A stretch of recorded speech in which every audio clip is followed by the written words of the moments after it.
all too familiar because I've been going to the chiropractor and he keeps showing me this image and then telling me everything that's wrong with my back, but try not to let that bother me. I'm Jan Krause Greene, and tonight I wish that I was using my maiden name, which is Geist. I'm sure many of you know that Geist means spirit. When my brother and I were kids, we used to joke around that whoever had the first child would name him or her Poltergeist. My brother went on to have 3 sons. None of them are named Poltergeist. And then I went on to have 5 sons, and none of them are named Poltergeist. But there's always grandchildren. This is the first book I've written. I call myself Earth Girl. And it's paranormal as opposed to horror, unless the thought of waking up and finding out that you were pregnant and you hadn't had sex would be horrifying to you. And then you can put this book into the horror category if that sounds horrific. But really, it's a paranormal book. It doesn't have the things that we usually associate with horror. I, much like Dale, wrote the story without thinking about what genre it was going to fall into, and had a lot of trouble deciding how to classify it.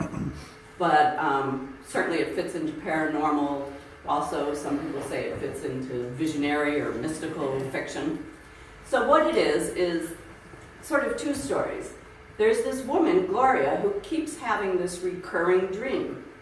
And the dream always begins with this young girl saying, I call myself Earth Girl because I chose to live on Earth, even though my celestial life was one of peace and beauty. And then she goes on to tell what her life on Earth was like, and it's pretty horrible.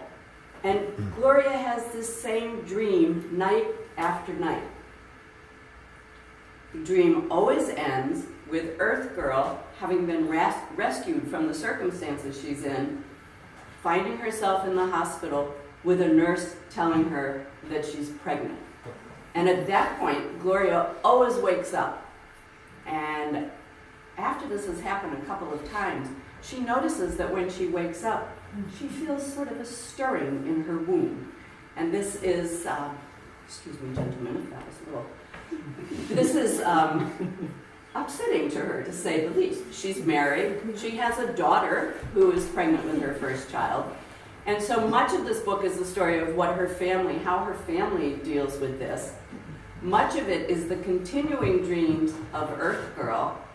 And because there's a lot of twists and turns to the plot, I'm not going to tell you too much, because should you choose to read it, I don't want to give too much away.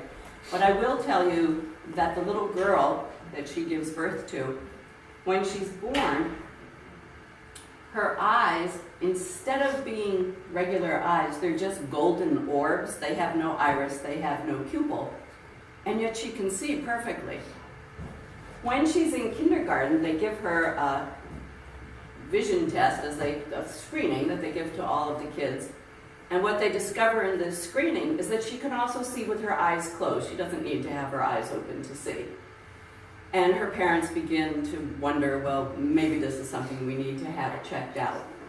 By taking her to doctors and neuroscientists and ophthalmologists, the little girl starts getting written up in journals. She becomes somewhat famous. She's invited on to Oprah.